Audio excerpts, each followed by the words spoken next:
Boa tarde, hoje é dia 24 de julho de 2020, eu sou Ana Paula Goulart e aqui estou dando continuidade à série de lives da Memória da Eletricidade sobre gestão e liderança. Hoje a gente vai falar sobre a experiência da CGT Eletrosul, desafios de novos tempos, e nosso convidado é o Jorge Mendes, que é diretor administrativo justamente da empresa. Boa tarde, Jorge. Boa tarde a todos e a todas. Boa tarde, Ana Paula. Quero aqui agradecer. Estar aqui com você. O prazer é todo meu. A gente que super agradece você ter aceitado o nosso convite. Eu agradeço aqui a oportunidade de falar um pouquinho, da CGT Eletrosul para os nossos colegas que estão assistindo. Obrigada, Jorge. Muito obrigada por você estar aqui com a gente hoje, para a gente conversar aqui do tema que é tão importante para a gente também, né? Eu começo pedindo para você se apresentar, né? Você mesmo falar um pouquinho de você, sobre qual é a sua formação, sobre sua trajetória profissional, como você chegou até o cargo que você ocupa hoje, diretor administrativo da Eletrosul. Então eu tenho 58 anos, faço 59 de setembro agora. Sou formado em administração de empresas pela Universidade de São Francisco, em São Paulo. Tenho MBA em Gestão, Desenvolvimento e Cooperação Internacional pela Universidade Moderna de Lisboa e Universidade de Desenvolvimento de Santa Catarina. Trabalho há 43 anos, desde 43, 42 no setor elétrico. Comecei na SESC em São Paulo como contínuo, que tinha 16 anos, e logo ingressei na carreira de recursos humanos, na área de cargos e salários. E aí, em 87, eu fui convidado para ser cedido para a Eletrosul, aqui em Santa Catarina. Em 87 eu vim, em 89 eu me desliguei da Eletrosul e fui admitido na Eletrosul. Na Eletrosul fui analista de recursos humanos, fui gerente de todas as áreas de recursos humanos e do departamento por 13 anos. Fui assistente diretor administrativo financeiro por 3 anos. Nessa época, isso foi entre 99 e 2003, eu fui do Conselho da Memória da Eletricidade nessa época, que era o professor Dr. Mário Bering, que era o presidente. Fui gerente da área de planejamento estratégico e sustentabilidade empresarial por 3 anos. Fui diretor do Ministério de Minas e Energia, diretor de programa, coordenando um projeto patrocinado pelo Banco Mundial. Isso foi por 1 ano. Fui gerente do Centro de Serviços Compartilhados das empresas Eletrobras, na Unidade Sul, por 1 ano. Fui presidente por 4 anos da operadora do plano de saúde dos empregados e ex-empregados da Eletrosul e da ENGIE, dos dependentes. Hoje eu tenho uns 16 mil vidas. E fui também diretor administrativo financeiro por 1 ano dessa operadora. E, em abril de 2019, fui convidado para ser diretor administrativo da Eletrosul, que a partir de janeiro agora se tornou CGT Eletrosul, e eu estou como diretor até agora. Que trajetória! Bastante. Bastante. Então, muito Jorge, tempo, né? Muito, né? Mas muita coisa, né? Uma trajetória bonita, bacana. Jorge, eu ia pedir para você falar um pouquinho para a gente como que está sendo o seu dia a dia, né? O trabalho remoto, as atividades como diretor administrativo nesse período tão difícil aí, desde o início da pandemia. A não ser nessa semana agora, que um assessor meu foi positivado pelo Covid, e trabalhava por conta de uma comissão de crise, ele ficava na minha sala, e eu fiquei 3 dias em home office. O resto, eu fiquei trabalhando na sede da empresa. Uma pequena parte dos empregados ficaram trabalhando na sede. As nossas instalações permitem isso, É um prédio mais horizontalizado, ele é bem amplo, tem estacionamento para todo mundo, as pessoas não precisam vir trabalhar de ônibus, 95% tem que trabalhar de carro, então tem condições adequadas para se trabalhar. Mas, a não ser de segunda até quarta-feira, que eu fui do home office, eu fiquei na empresa nesse tempo todo. Só que aí, na empresa, mais ou menos, a sede congrega 45% dos nossos empregados. Desses 45%, 20% só estava trabalhando na sede, um pouco menos que isso. Então, meu dia a dia foi contatar com os empregados via telefone ou reuniões virtuais. Então, a não ser por essa maneira, por esse meio, né, de comunicação, o dia a dia foi quase o mesmo. O que aconteceu nesse tempo, né, que tem um pouco mais de 150 dias de pandemia, né, desse processo, o meu dia, grande parte dele é tomado para analisar os dados que acontecem, a evolução da pandemia na região de atuação da CGT Eletrosul, para que a gente possa tomar medidas de prevenção à saúde e segurança dos empregados, a dar apoio à área de operação e manutenção do sistema, porque essa área não para, né? Porque é um serviço essencial para a população. Isso não é só a CGT Eletrosul, acho que toda empresa de energia elétrica é assim. Então, assim, a não ser pela questão das reuniões virtuais, meu dia a dia continua quase que a mesma coisa. Só que o assunto, né, predominante é a questão do Covid lá. Então, isso que eu ia te perguntar, né? A Eletrobras é uma empresa que possui diversas subsidiárias, né, em diversas regiões do país. E eu queria saber com você como que é essa dinâmica de ter que estruturar, organizar, monitorar as atividades da CGT Eletrosul sob o ponto de vista administrativo, né? E, ao mesmo tempo, trabalhar durante essa fase em conjunto com a holding no Rio de Janeiro, também nas demais empresas do sistema. Olha, trabalhar com empresa que é distribuída em regiões ou micro-regiões, isso eu estou acostumado desde a CESP, desde 77. A CESP tinha a dimensão de São Paulo, né? Mas na época tinha 20 mil empregados só em São Paulo. E a CGT Eletrosul tem os 3 estados do Sul, mais Mato Grosso do Sul. Então, essa questão dessa distribuição, ela já é do nosso dia a dia. Do pessoal da nossa diretoria, nós temos aqui 180 empregados, mais ou menos. Esses 180 empregados da nossa diretoria, acho que uns 30 ou 40 no máximo estão em áreas descentralizadas, estão fora da sede.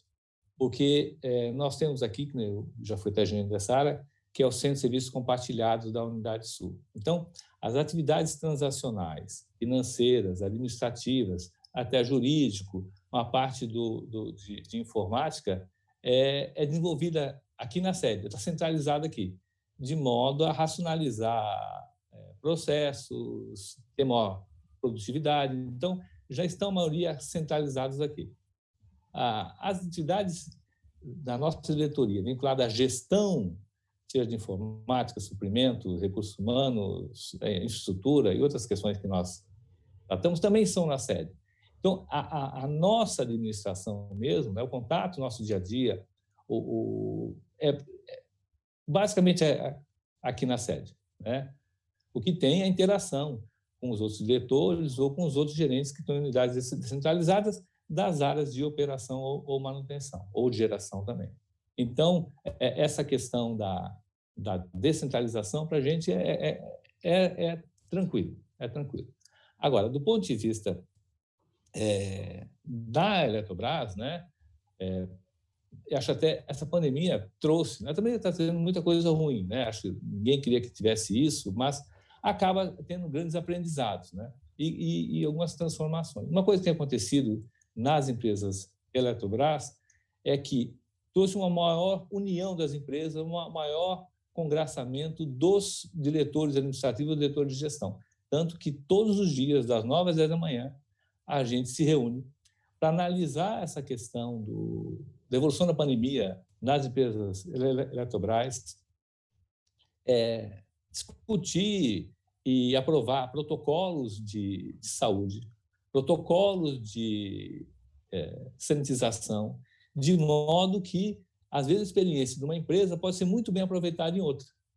Então, já houve nesse processo aqui vários compartilhamentos de protocolos, de sistema de informação, de metodologias de trabalho remoto. Então, houve, nesse momento, eu acho, uma maior união. E, já que vocês conhecem o Luiz Augusto, né? Ele é um maestro para isso, né? Ele conseguiu conduzir isso da melhor forma possível. Bom, que bom, né? Então, eu queria te perguntar, Jorge, exatamente sobre isso que você mencionou aí da Tá? saúde, né, do colaborador. É, tanto da saúde física, né, como a saúde mental também, É. né, nesse período tão conturbado de crise e tão prolongado, né, a gente já está há Uhum. mais de 4 meses nessa situação. E aí eu queria te perguntar, então, quais são as atividades de apoio e as ações incentivadas pela CGT Eletrosul para manter justamente, ou para auxiliar, né, essa saúde Uhum. física e mental dos seus colaboradores nesse momento tão complicado? Acho, se não me engano, o anúncio do primeiro caso confirmado no Brasil do Covid foi dia 25 de fevereiro. Isso foi na quarta-feira de cinzas. E aí eu já recebi um telefonema de um colega, né, sobre isso, o que a gente ia fazer. No dia seguinte, dia 26, já me reuni com o presidente, mais o médico do trabalho nosso, e já começamos, nesse dia, né, já começar a adotar algumas medidas, né, voltadas à preservação da saúde e segurança dos nossos empregados, né, e dos terceirizados. Porque quando a gente fala sobre isso, a gente não está olhando só o empregado ou o terceirizado. A gente vê a sociedade também, porque essas pessoas convivem, sabe, fora a empresa. Então, elas têm que ser muito bem organizadas. Nos primeiros momentos, quando não se tinha tanta informação a respeito de como se agir com isso, as primeiras questões foi colocar em quarentena as pessoas que, naquela época, estavam voltando, né, de locais aonde a doença já estava se alastrando. Por exemplo, gente voltando que era época de férias, né? Muita gente tinha viajado para o exterior, né? E aí voltando e nós preventivamente. E alguns deles até deram positivo, né? O Covid. Teve Além muitos disso, né? casos? Vocês tiveram muitos Não, casos? hoje nós temos, se eu não me engano, acho que são 28 casos positivos, né? Nesse tempo todo. Desses casos positivos, só 3 pessoas precisaram ir para o hospital, né? Porque nem todo mundo desenvolve a doença de maneira tão agressiva assim. Principalmente as pessoas que não têm nenhuma comorbidade, que não têm nenhuma doença que possa agravar o quadro, né? Então, nós temos uma equipe, de saúde pequena, né? Mas ela é aguerrida e bem competente. E para isso nós também contratamos um médico para nos auxiliar, porque normalmente as medicinas das empresas são voltadas à medicina ocupacional, à medicina do trabalho. Então, quando vem a questão das doenças infecciosas, aí você tem que trazer uma pessoa mais especializada. E nós contratamos um médico que ele tem, acho que é mestrado em saúde pública e é doutorando em microbiologia. Ele já trabalhou na África, na medicina Médicos Sem Fronteiras, lidando com ebola, lidando com HIV, já trabalhou na região amazônica do Brasil, lidando com malária e outras doenças. Então, é uma pessoa que tem bastante experiência e credibilidade, tanto que ele nos ajudou a montar protocolos, inclusive junto com as demais empresas da Eletrobras, para que a gente possa ter alguma coisa com base científica. Além disso, esse grupo ele analisa todos os dias todos os casos que se aparecem. Qualquer caso suspeito que aparece, seja com o empregado, ele amanheceu com uma gripe, ele liga lá para o setor médico. Aí os profissionais conversam com essa pessoa, rastreiam o que ele está fazendo, para poder orientar a pessoa se pode voltar ao trabalho ou não. Então, todos os casos são todos os dias analisados, seja aqueles que são suspeitos, seja os positivos. Os positivos, principalmente, para serem acompanhados, do ponto de vista da parte médica. Também nós temos um grupo de assistentes sociais, uma psicóloga, que também acompanha todos os dias, todos os casos, né, suspeitos e os positivos, de modo a orientar essas pessoas também, dar um conforto, procurar saber como é que elas estão, como é que está evoluindo a doença lá, como é que está a questão do relacionamento, como é que está o dia a dia dessa pessoa em evitar transmitir para outras pessoas da família dela. E dando apoio, né, tanto parte social quanto parte psicológica, para que a pessoa possa lidar com esse problema, né, que é um problema, isso, né, da melhor forma possível. Né? Jorge, vocês têm ao todo, você sabe dizer ao todo quantos colaboradores, funcionários vocês têm? Tenho 1.330. Bastante, né? Desses, 45% está aqui na sede, né? E a outra parte disso é pessoal já de campo, é operador de subestação, de usina, ou técnicos de manutenção do sistema ou das usinas.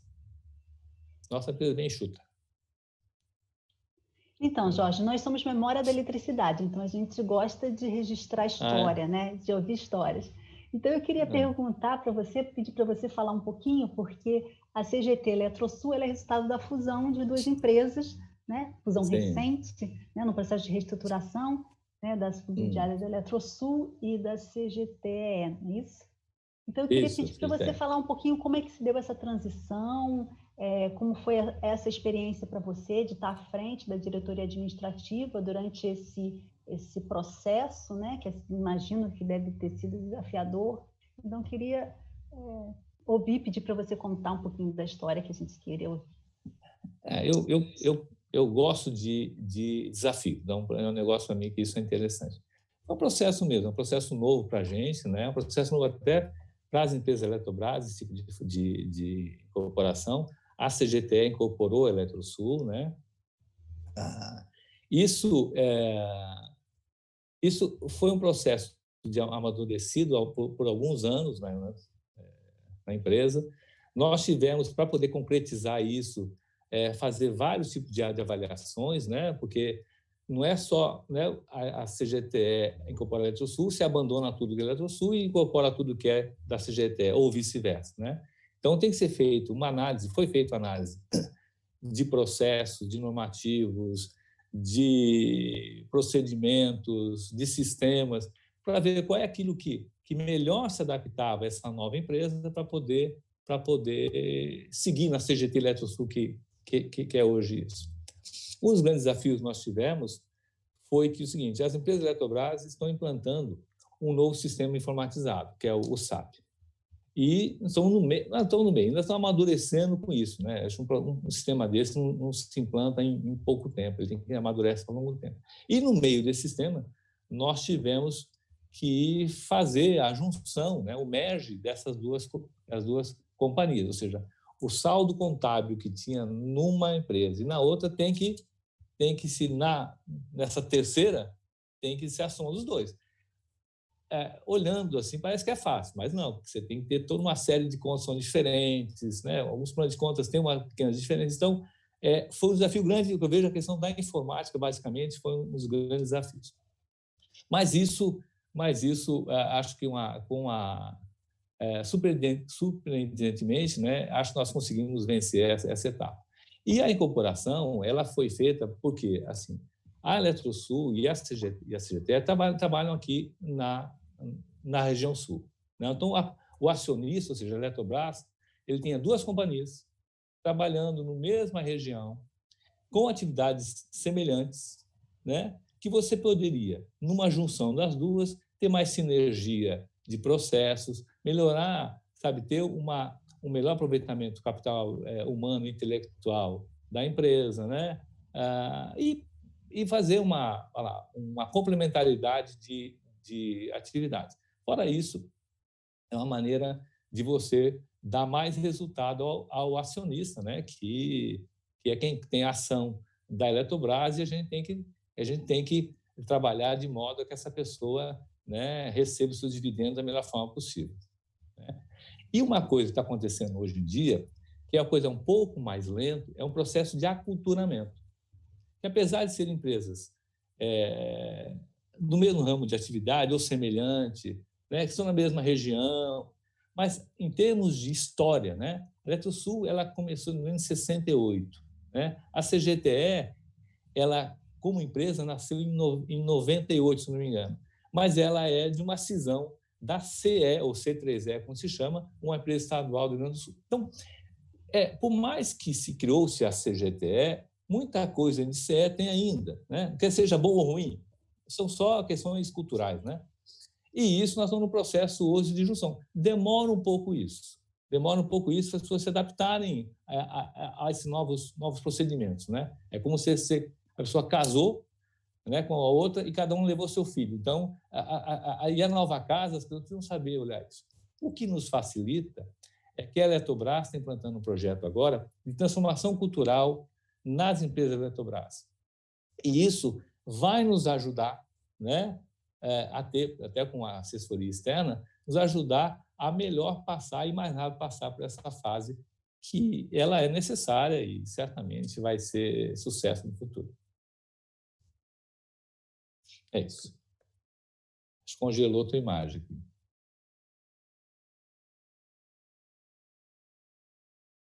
Oi?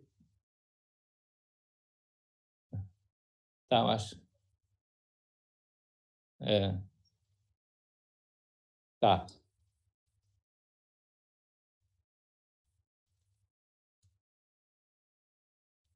Só um minuto, por favor.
Oi lá, desculpa, a gente tive um problema técnico aqui de internet, mas a gente está retomando aqui, né? O Jorge estava contando, então, como que foi o processo lá da fusão, dos desafios. Imagino que você estava falando que é como um casamento, né? Tudo muito difícil. Imagino o desafio nesse contexto também, porque a fusão foi em janeiro e logo em março também a pandemia chegou, né? Então, imagino que isso deve ter dificultado para vocês também. Isso dificultou principalmente pela impossibilidade quase de se deslocar, né, no ambiente lá de Candiota. Candiota, ele tem, se não me engano, 275 empregados nossos lá, fora também uma série de terceirizados. A Candiota, e para você chegar lá, você tem que ir de avião até uma certa parte, depois pegar um carro e levar 6 horas para poder chegar na Candiota. Então, esse distanciamento, de não poder estar lá, às vezes a diretoria está mais próxima dos empregados lá, eu acho que é uma coisa que acho que atrapalha um pouco o dia a dia das pessoas, mas nada que o tempo, logo vai passar tudo isso e logo a empresa vai estar normalmente funcionando, né? E a gente podendo interagir mais proximamente dos nossos empregados, principalmente esses da CGT, da antiga CGT, na atual CGT Eletrosul, e a mesma forma deles também estarem convivendo muito mais com a gente aqui na nossa sede. Jorge, aqui no nosso tema sobre gestão e liderança, eu ia pedir para você falar um pouquinho, né, dentro do plano estabelecido pelas empresas Eletrobras para o enfrentamento da pandemia, como que a Eletrosul, a CGT Eletrosul, ela tem fornecido apoio especificamente lá para os gerentes, tanto no sentido de facilitar também justamente a sinergia que você estava falando antes entre as diversas áreas, enfim, os processos de trabalho, de controle, como é que isso está funcionando? Que nem 55% da empresa é da área operacional. Então, essas pessoas estão trabalhando, né? Estão ou nas usinas, ou nas subestações, ou dando as manutenções. Então, esse dia a dia mudou muito pouco, a não ser algum protocolo um pouco mais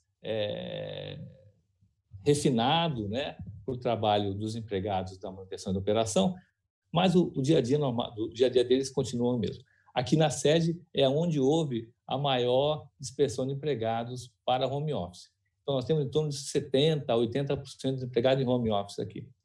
Só que a CGT Eletrosul, ela não tinha ainda planejado, não estava a curto prazo, né? As empresas da Eletrobras até estão pensando, já estavam pensando a médio e longo prazo em implantar o home office, mas de uma forma planejada, de uma forma estruturada. Com a pandemia, nós tivemos que colocar os empregados para trabalhar em casa, que não é nem teletrabalho, não é nem home office. No primeiro momento, as pessoas foram para lá.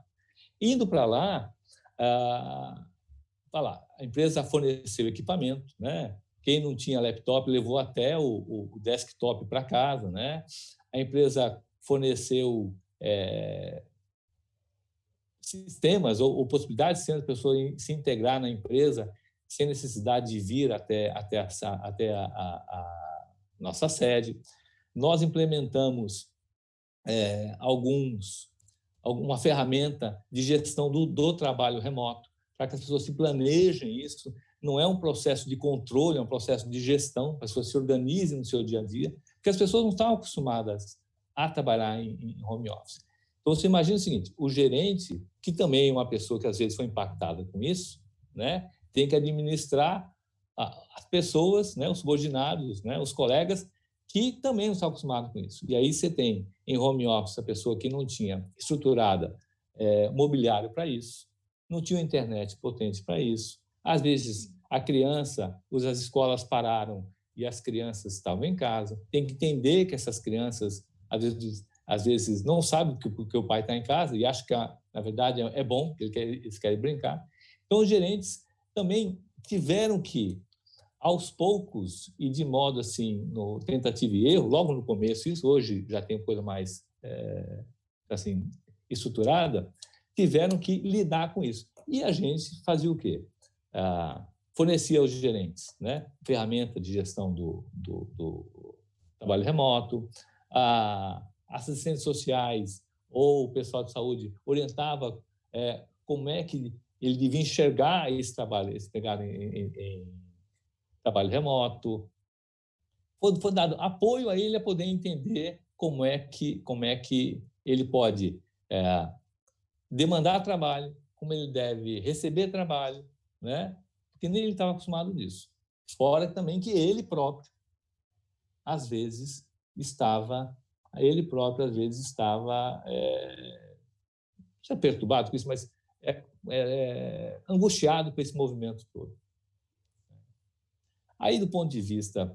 E aí também, né, para as pessoas que estão trabalhando presencialmente, nós também reforçamos várias medidas de sanitização, assim, toda semana todas as unidades nossas são sanitizadas, né? Contratamos uma empresa que vai lá, passa um produto, esse produto ele mata tudo quanto é vírus, bactéria que tenha no ar lá, dura 72 horas, e nós temos também medidas de higienização, as faxineiras limpam com mais frequência as unidades. Nós criamos distanciamento social. Tudo isso facilita para que as pessoas venham trabalhar com menos insegurança, né? Segurança não do ponto de vista da segurança do local, segurança do ponto de vista psicológico dela, né? E isso faz com que o gerente também consiga administrar a sua equipe de modo mais tranquilo. Não sei se eu respondi a tua pergunta. Não, respondeu. E o que eu queria te perguntar nesse contexto, né, que está se chamando tanto desse novo normal, né, que está se configurando aí, que a gente teve que aprender, né, isso que você falou, foi um aprendizado para todo mundo, né, todas as empresas, todo mundo teve que se reinventar aí nesse contexto. Então, esse contexto que está sendo chamado de novo normal, como que você percebe, né, o papel da liderança nesse contexto? Assim? Você acha que tem novas atribuições, que isso se deve transformar internamente? Como é que você percebe ou pensa essa questão? Eu não vejo que a gente tenha novas atribuições, ele tem que ter novas competências, né?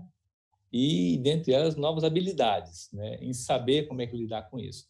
Esse novo normal, que todo mundo fala, já li sobre isso, já participei de eventos sobre isso, ainda ele não é conhecido, né? Porque não sabe quando acaba isso, não sabemos quando isso vai acabar, né? Então, e o papel do gerente, né, do líder, é um papel preponderante para as organizações quando dá retomada ao trabalho presencial, ou quando acabar a pandemia e a gente puder separar aquilo que pode ficar em home office, aquilo que tem que ser feito em trabalho presencial. Então, o gerente ele tem que ter muita habilidade, muita empatia, né, para poder ter bons resultados para a companhia e, ao mesmo tempo, não causar, ou melhor, causar um bem-estar ao empregado que esteja trabalhando na sua unidade.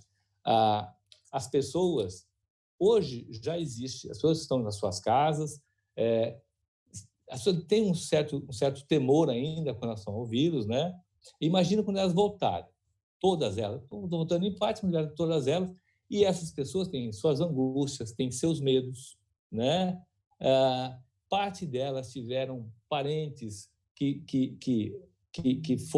tiveram a doença ou até que morreram, né? Então, imagina o manejo psicológico dessa pessoa. E o gerente também é um ser humano, que também pode ter acontecido com ele isso. Então, tem que ter um apoio psicológico muito grande para que ele possa saber lidar com isso.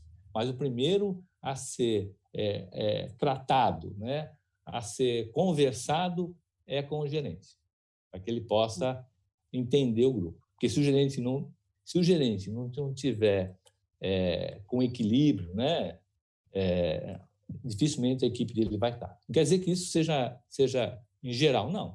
Eu falo isso especificamente em alguma área ou outra, um grupo ou outro que possa ocorrer isso. Mas cabe à empresa dar ferramentas, né, ou dar instrumentos, ou dar apoio para que esse gerente conduza a sua equipe da melhor forma possível. Desculpa ter te interrompido. Não, desculpa, eu que te interrompi, na verdade. Então, Jorge, você está falando aí do retorno, né, do retorno ao trabalho presencial. Eu queria, então, conversar um pouquinho exatamente sobre isso, né, te perguntar como é que está esse planejamento. A gente sabe que as empresas Eletrobras estão se organizando, né, com ação extremamente cuidadosa e planejada para já pensar, né, nesse retorno. E aí eu queria saber com você como é que está se dando isso aí no âmbito da Eletrosul, como que vocês têm tido algum alinhamento com as autoridades municipais e estaduais para essa volta?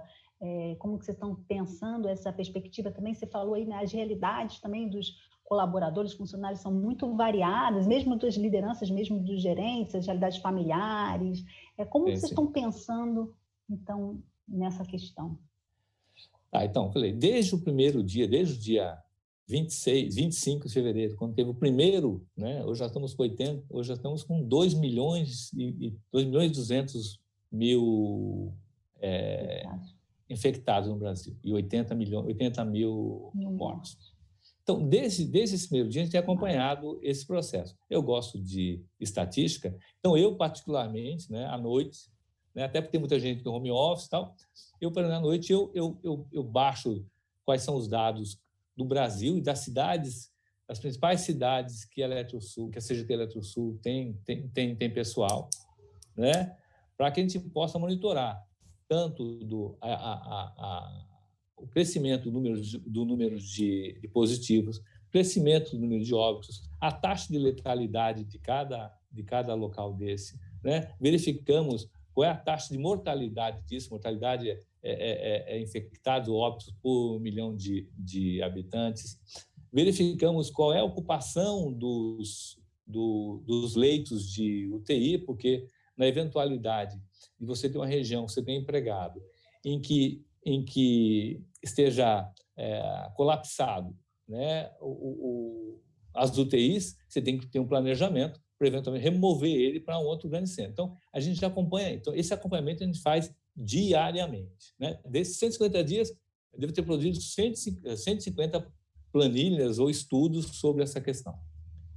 E, desse ponto, nós fizemos um planejamento. Fora isso, né, mesmo antes de pensar em retorno ao trabalho presencial, as pessoas que estão trabalhando, nós já estamos dando, né, álcool gel, distribuindo máscara, orientando quanto a distanciamento social. O restaurante que nós temos na sede, nós diminuímos, passamos as mesas para isso, né? Então, todas as atitudes para que as pessoas tivessem o maior nível de saúde, o maior nível de segurança, né? Para não pegar o Covid, não causar um problema maior. Também a área de saúde mapeou os empregados que têm comorbidades. Nós fizemos uma pesquisa, obviamente, o empregado responde se queria ou não, né, para verificar se ele tem alguma doença crônica, como eu falei, né? A área de saúde ocupacional normalmente vê doenças do trabalho. E aí eu vejo não só a CGT do Sul, acho que várias empresas, vários colegas que trabalham em outras empresas, mas eu digo assim, será que eu tenho informação se a pessoa tem diabetes ou não? Será que eu tenho informação se ela tem hipertensão ou não? Então, foi feita uma pesquisa para que a gente pudesse mapear qual é o grupo de risco da nossa empresa, para que essa pessoa, eventualmente, tivesse voltar, seria a última a voltar.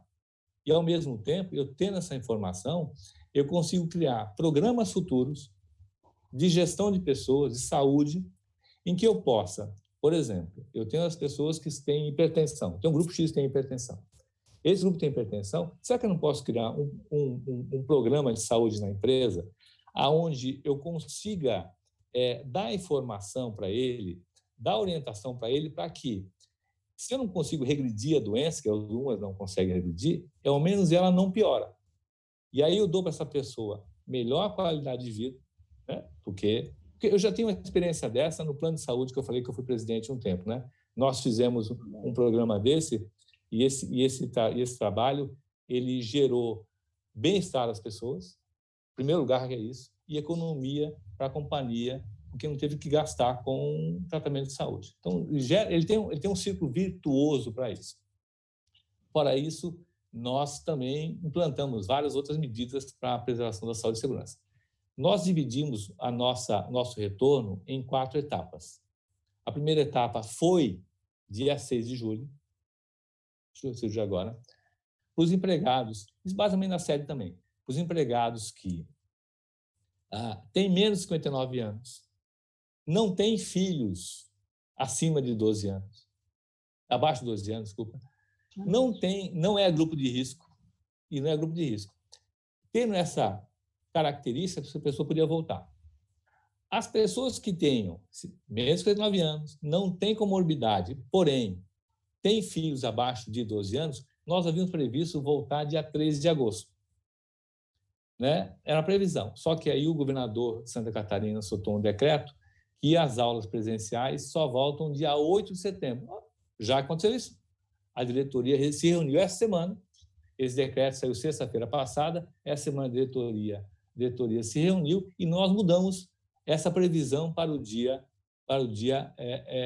8 de agosto, 8 de setembro. Temos outro grupo de empregados que tem idade maior de 59 anos. Idade maior de 59 anos, sem ter nenhuma comorbidade, nós temos 4 empregados. Desses 2 já estavam trabalhando. Esse pessoal deve voltar agora dia 17 de julho. Em princípio, isso. Porque todo dia, se por uma questão das autoridades do governo, né, seja federal, estadual, municipal, ou da vigilância sanitária, ou que nós mesmos verificamos que os números começam a se alastrar muito, a gente pode mudar o protocolo a qualquer momento. Ele é uma previsão. Se agravar, a gente expande. E tem o quarto grupo, né, que as pessoas têm comorbidade, e isso nós não temos prazo para poder voltar. Não temos pensamento disso para poder voltar. Você acaba verificando que uma empresa ela é o extrato da sociedade. Então, você tem lá tudo que é tipo de gênero, tudo que é tipo de características e doenças. Então, tem um pequeno grupo de pessoas que têm algumas comorbidades, né? E aí as pessoas, nós temos que zelar para que ela não venha trabalhar presencialmente, mas também zelar e orientá-las ao cuidado no seu dia a dia em casa, para que ela também não seja vítima, em qualquer lugar que seja, do corona, que pode ser muito grave para elas. Isso aí, okay? Jorge, bacana, né? Então, como você está falando, as variáveis são muito imprevisíveis, né?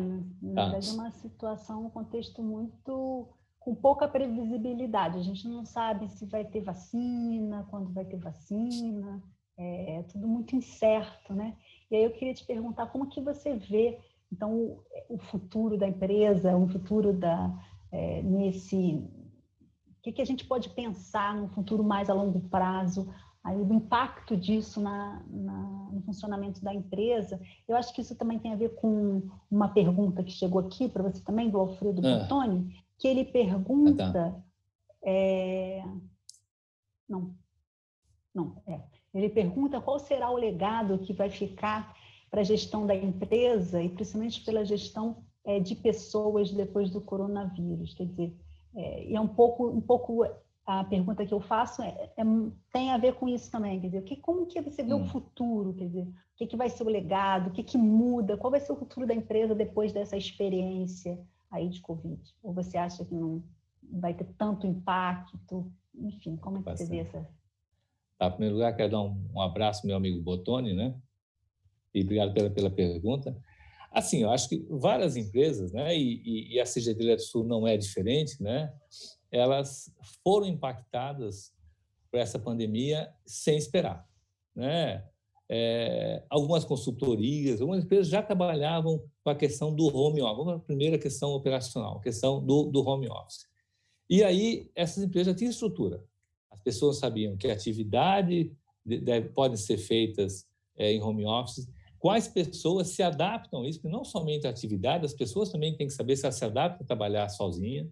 Tem gente que gosta de trabalhar em grupo de pessoas. Tem que pensar mobiliário ergonômico que as pessoas têm para poder trabalhar em casa. Às vezes, você tem uma poltrona bonita na sua casa e, ao mesmo tempo, ela não é ergonômica. Por coincidência, a minha aqui é ergonômica. Estou sentindo ela também gostosa para poder ficar. As pessoas têm que começar a analisar e verificar como é que esse líder, como é que esse subordinado vão começar a planejar trabalho, como é que esse trabalho vai ser demandado, como é que ele vai ser medido, né? Como é que vai se verificar a satisfação desse empregado no seu dia a dia. São coisas que nós não temos resposta ainda.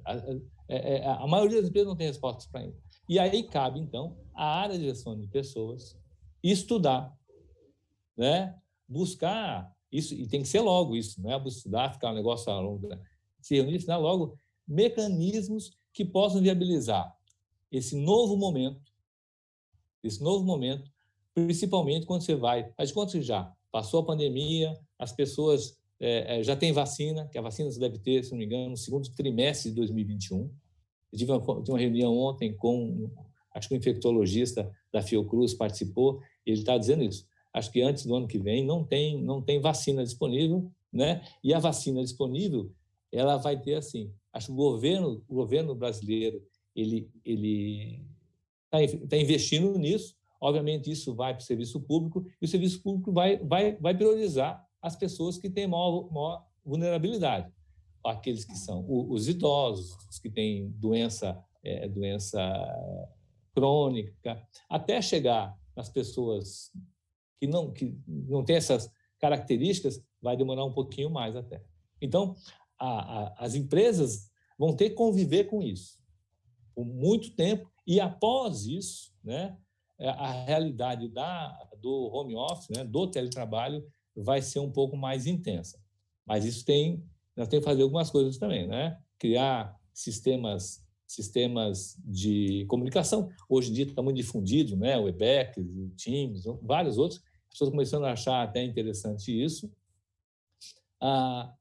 Empresas que têm espaços alugados, né?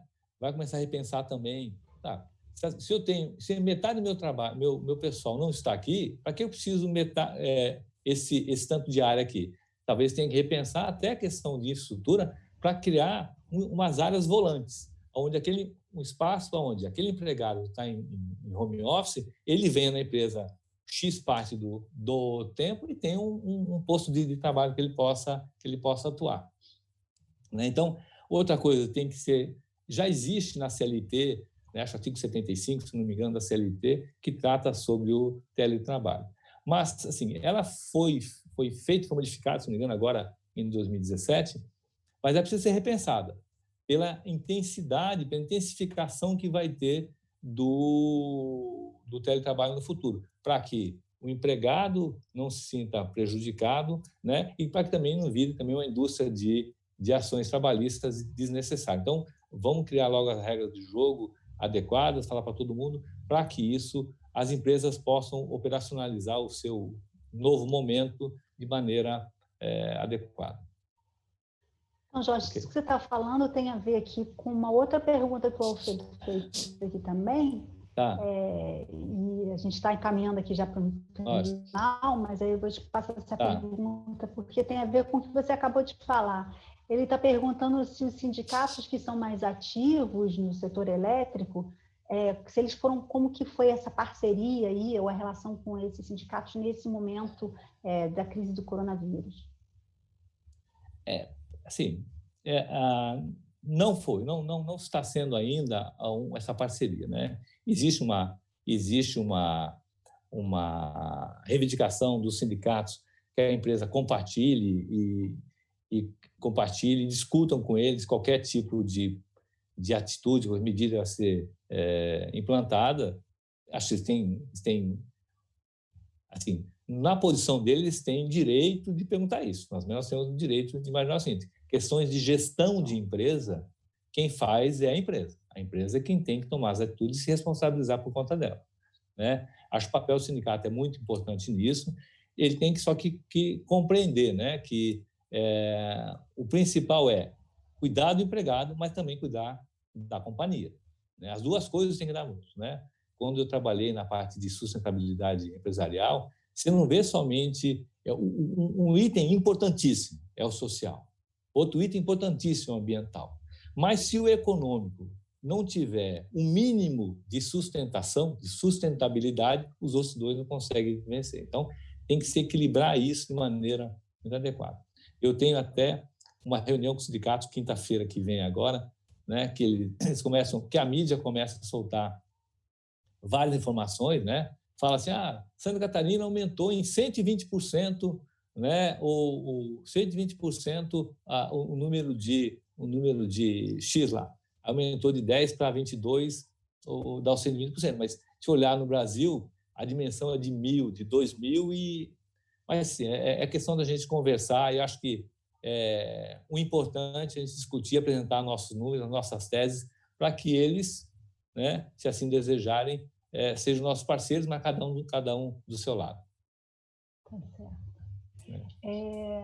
Jorge, a gente vai terminando aqui a nossa live. A gente agradece muito a sua participação e a gente pede aqui para finalizar, como a gente geralmente faz com os nossos entrevistados, se você tem a sugestão de algum livro, ou filme, ou vídeo, palestra, alguma coisa que você indicaria para as pessoas que estão nos assistindo, que tem a ver com... Esses dias eu estava conversando com um amigo meu a respeito de liderança, né? Sobre liderança, até faz parte do meu dia a dia pensar sobre isso. E aí ele me falou sobre uma minissérie que está passando aí do Michael Jordan e que esqueci o nome do técnico do Chicago Bulls. Eu não sou muito bom de esporte, não. E aí ele fala sobre a estratégia que esse técnico, né, esse coach, na verdade, ele teve para que o Chicago Bulls, que tinha umas maiores estrelas do basquete americano e que, na época, ele era um dos melhores do mundo, mas o time não conseguia ganhar, né? Como é que ele fez para que isso, a estratégia que ele fez para que se transformasse isso? Então, esse filme, né, esse é o 4º episódio dessa série, vê qual é a estratégia dele em tirar, né, somente o astro, Michael Jordan, como sendo quem deve receber a bola, mas não, todo mundo tem que receber a bola, cada um na sua parte, cada um se fazer o seu serviço em prol de um objetivo maior. Esse é um. Aí um outro que eu lembrei de um outro filme que eu tinha assistido, que é Coach Carter, que é o do Samuel L. Jackson. Também fala sobre basquete, né? Não sou de esporte não, mas coincidentemente isso. Que fala sobre liderança, papel da liderança que que conhece os seus liderados, né? Entende os seus liderados, extrai deles o melhor possível para que o grupo ganhe, né? Entenda o papel e a história e as sensações de cada um deles para que o grupo ganhe, né? E essa é uma história real, esse do Coach Carter. E aí, eu estava começando a ler esses dias um livro que eu não comecei, não acabei ainda, estou ainda no começo dele, que vai muito para essa época agora. E eu comecei a ler até para que eu possa entender as pessoas, né? Às vezes eu posso ter uma visão meio fria ou diferente do que os outros, não sei fria, mas diferente do que os outros, só que eu preciso, mais que eu já exercitava empatia no passado, exercitar mais ainda, que é muito importante. Que vai ser, que eu já falei uns minutos atrás aqui, o papel do líder. Ele tem que saber entender as pessoas, até como essas estão chegando no seu posto de trabalho, né? Confortar essas pessoas, né? Reerguer essas pessoas e conduzi-las para o melhor possível. Então, o livro que eu falo é esse aqui, ó, chama-se aqui, ó, O Poder da Empatia. O Poder da Empatia. É do Roman, um nome esquisito aqui, é K-R-Z-N-A-R-I-C. Né? Comecei a ler umas partes dele, é muito interessante. Né? E eu tenho empatia, independente de quem está escrevendo sobre isso, né? O termo empatia é algo para a gente ler e exercitar na nossa vida, não só no trabalho, mas com qualquer pessoa, qualquer gente convive. É isso. Com certeza. Acho que esse momento que a gente está vivendo reforça isso, né? Então, isso, Jorge. Eu acho que é bem providencial. Muitíssimo obrigada. Eu que agradeço. Muitíssimo obrigada mesmo pela sua participação. A gente vai encerrando aqui a entrevista e muito obrigada. Tá, obrigado a você pela oportunidade, obrigado a todo mundo que estava assistindo também, obrigado à Memória, né? É uma entidade que eu prezo muito e tenho certeza faz um papel maravilhoso para o setor elétrico brasileiro, somente hoje conduzido pelo Augusto Rodrigues, uma pessoa ímpar, né? Um profissional ímpar e inteligentíssimo e que muito bem faz para essa entidade. Muito obrigado. Obrigada, Jorge. Obrigada a você. Nossa entrevista vai ficar lá no canal do YouTube para quem não conseguiu ver desde o início ou para quem quiser assistir depois. Tá bom? Tá bom, obrigada, obrigado. Até logo. Tchau.